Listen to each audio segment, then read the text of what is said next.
Hello my dear all. Dr. Bhupen Hazarikadeবৰ জন্ম জয়ন্তী উপলক্ষে গাঁৱত অনুষ্ঠিত হোৱা দুদিনীয়া কাৰ্যসূচীৰ প্ৰথম দিনৰ অনুষ্ঠান আছিল ভূপেন্দ্ৰ সংগীত প্ৰতিযোগিতা 5 মান বজাত আৰম্ভ হৈছিল মই যাবলৈ ৰেডি হৈছো প্ৰতিযোগিতাখনিত মই আগভাগ লৈছিলো আৰু গানটো মই মোৰ ইনষ্টাগ্ৰাম একাউণ্টত অলৰেডি পোষ্ট কৰিছো আপোনালোকে চাব পাৰিব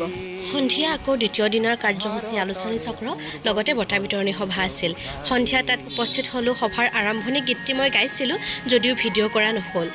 আৰু এই সেগতে ডক্টৰ ভূপেন হাজৰিকা দেৱলৈ মোৰ একাজলি শ্ৰদ্ধাঞ্জলি গীতে মাতে সভাখনৰ অন্তিম পৰ্যায় পালেগৈ অৰ্থাৎ বঁটা বিতৰণী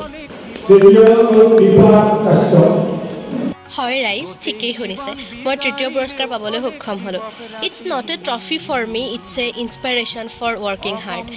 ঘৰৰ এনেকুৱা এটা অৱস্থাত মই যে কেতিয়াবা সাংস্কৃতিক জগতত আগুৱাই যাব পাৰিম সেই আশা নকৰোঁ কিন্তু এনেকৈ কেতিয়াবা সুবিধা পালেই নিজৰ ভাল লগা লগতে আধৰুৱা সপোনবোৰ কৰিবলৈ চেষ্টা কৰোঁ বিশেষত বিশেষ নকওঁ হৰ হৰ মহাদেৱ